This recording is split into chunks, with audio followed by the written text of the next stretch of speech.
Pertanyaan lagi yang masuk, cara menjelaskan data penilaian kinerja. Jadi teman-teman sekalian, untuk menjelaskan data penilaian kinerja, berikut langkah-langkah yang dapat Anda ikuti. Mahasiswa wajib save video ini. Yang pertama, teman-teman mendeskripsikan variabel penilaian kinerja. Jelaskan terlebih dahulu indikator atau variabel yang dinilai. Biasanya sih penilaian kinerja meliputi aspek-aspek seperti kualitas kerja, seberapa baik pekerjaan diselesaikan sesuai dengan standar. Kemudian ada produktivitas, kita melihat kuantitas pekerjaan yang diselesaikan dalam periode tertentu. Atau kita melihat kepatuhan terhadap waktu, jadi seberapa baik karyawan mematuhi tenggang waktu. Kalau dari segi keterampilan interpersonal, kemampuan dalam berkomunikasi dan bekerja dalam tim. Yang kedua, kita harus menginterpretasi skornya. Jika penilaian menggunakan skala Likert, misalnya 1-5, kita bisa menjelaskan hasilnya berdasarkan distribusi skor. Contohnya skor rata-ratanya. Jika rata-rata penilaian kinerja seseorang karyawan adalah 4-5, maka ini menunjukkan bahwa kinerjanya berada di atas rata-rata atau mendekati sangat baik.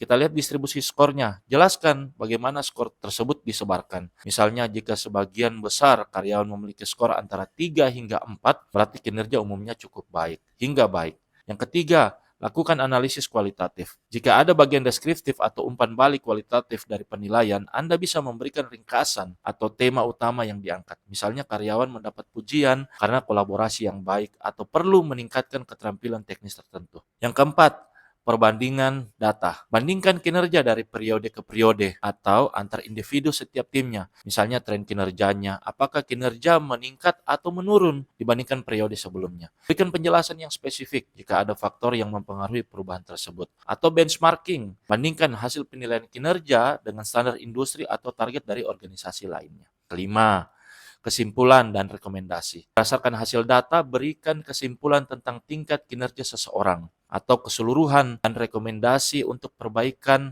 lebih lanjut. Misalnya, kinerja karyawan umumnya berada di atas rata-rata. Namun terdapat beberapa area yang memerlukan peningkatan, khususnya dalam hal produktivitas di divisi pemasaran. Jadi, dengan mengikuti langkah-langkah ini, Anda dapat memberikan penjelasan yang jelas dan komprehensif tentang data penilaian kinerja. Seperti itu.